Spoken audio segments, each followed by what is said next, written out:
Assalamualaikum warahmatullahi wabarakatuh. Kembali lagi di talk show Sepi Sak Cerito penuh inspirasi.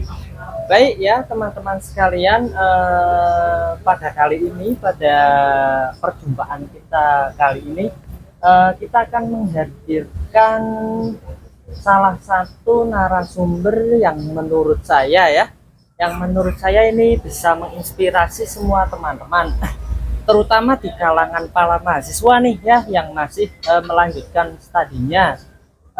Langsung saja, beliau ini orang Serahi. Untuk ngobrol-ngobrol lebih lanjut, saya bersama Mas Eko. Monggo Mas. Halo Mas Faza. Dengan nama panjang siapa Mas? Oh, saya Eko Nur Rahman, Mas. Oh, ekonomi. Jadi Mas Eko ini katanya itu ya mahasiswa di suatu universitas saya Mas ya. Iya, benar. Eh, dari bio Mas Eko ini bisa dilihat ya bahwa Mas Eko ini memilih jurusan KPI, tepatnya di Universitas Kiai Haji Abdurrahman Wahid Pekalongan ya Mas ya. Ya, benar banget.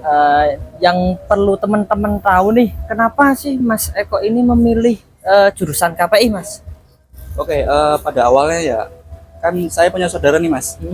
Saudara saya juga KPI, Oh. kebetulan. Nah, pada awal Lebaran tahun kemarin mungkin ya, kemarinnya lagi, itu saya lihat pakai PDH, itu kelihatan keren banget, Mas. Oh. Nah, saya tanya, Mas, jurusan apa? KPI. Lah, KPI itu apa? Komunikasi dan penyiaran Islam. Kebetulan saya juga tertarik di penyiaran Islamnya juga. Oh, oke. Nah, saya tanya-tanya gimana masuknya, lalu juga saya dari situ saya tertarik untuk masuk ke KPI itu. Berarti dari hal-hal yang sepele ya Mas ya. Iya, benar banget. Jadi Mas Eko ini kenapa tertarik di KPI karena melihat PDH gitu ya Mas? Iya, kelihatan keren banget gitu loh.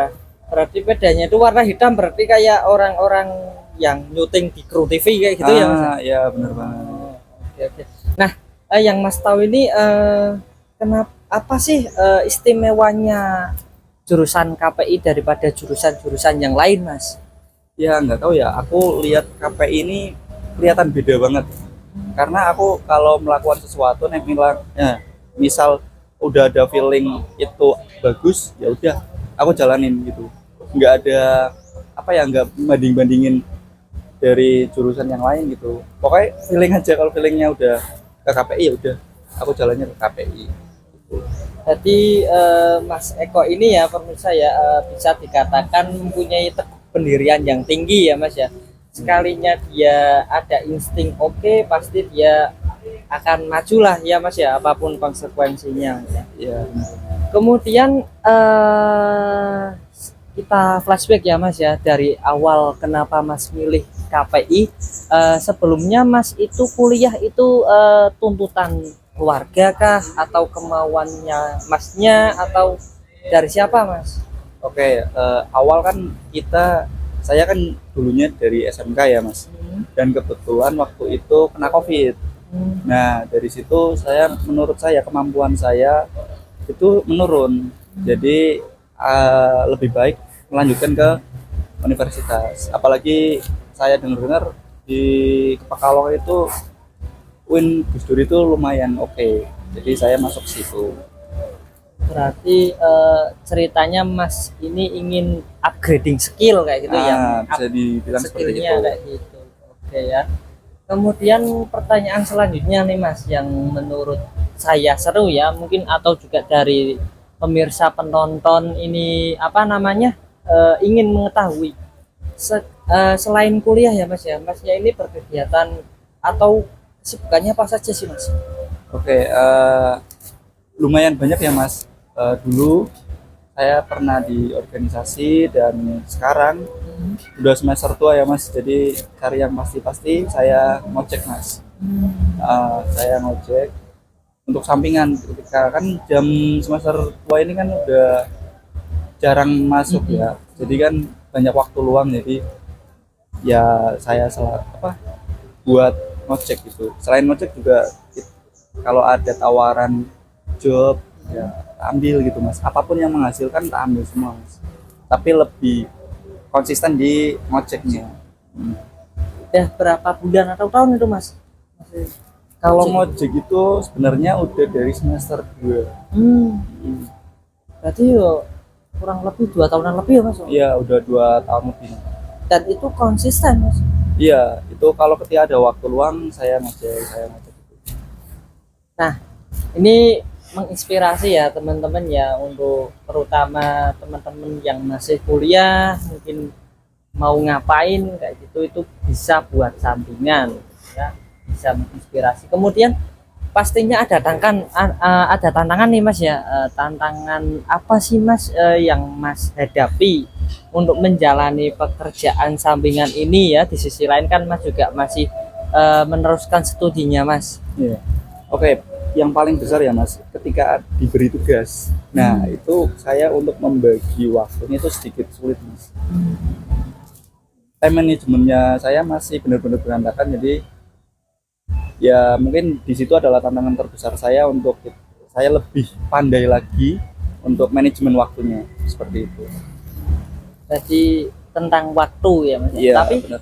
saya kira ini semua mahasiswa sih mas, kalau problem waktu itu ya mungkin kan karena masih belajar juga memanage waktu ya mas ya. Jadi Iya.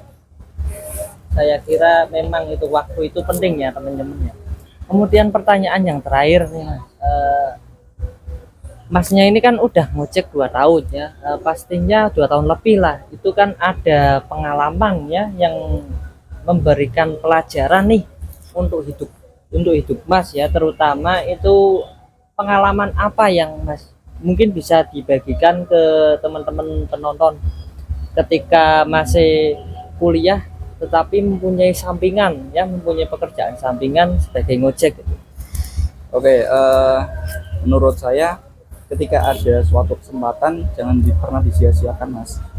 Ketika diberi waktu, ketika diberi apa ya, kesempatan untuk apapun itu, misal ada temen ngasih job Tawaran tawaran, itu diambil aja, jangan pernah gengsi apa atau apapun itu.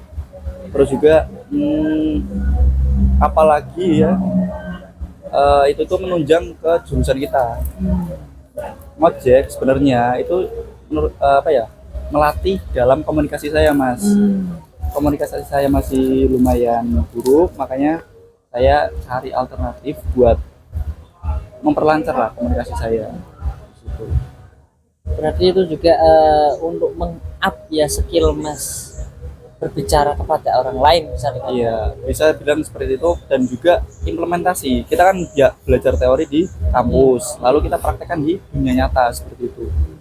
Berarti bukan hanya cuma teori tapi langsung diimplementasikan. Iya. Oke, bagus sekali nih narasumber pada yang datang pada kali ini ya teman-teman ya. Mungkin ada nih mas, penonton saya kan ini banyak yang dari kalangan mahasiswa, mungkin ada pesan atau sepatah dua patah nih yang mas sampaikan untuk teman-teman agar mungkin yang masih studi itu bisa semangat untuk menyelesaikan, mungkin seperti yang masih semester tua, agar bisa cepat-cepat mengerjakan tugas akhir. Kemudian pesan-pesan yang menurut masnya ini bisa memberikan semangat nih mas. Untuk pesan nggak banyak ya mas, paling pinter-pinter manajemen waktu aja. Jadi dari manajemen waktu kita bisa konsep apa yang bakal kita lakukan, jadi semuanya itu tersusun, nggak kita melakukan apapun itu produktif gitu loh. Jangan buang-buang waktu yang kurang produktif menurut saya gitu sih. Oke, baik, itu ya teman-teman ya, intinya terutama untuk para mahasiswa maupun yang lain penting ya akan mengatur atau memanajemen waktu. Itu pesan dari Mas Eko Nurrohman. Baik, terima kasih ya Mas Eko sudah bergabung ya di Talk Show Sepi ya. Terima kasih, semoga Mas diberikan kelancaran dalam studinya, kemudian diberi kelancaran dalam rezekinya dan bisa meraih cita-cita yang inginkan. Oke. Mungkin itu saja ya teman-teman yang dapat saya selaku Hakimul Faza sebagai host menyampaikan, pamit undur diri di Talkshow Sepi, satu obrolan untuk semuanya. Terima kasih Mas. Oke.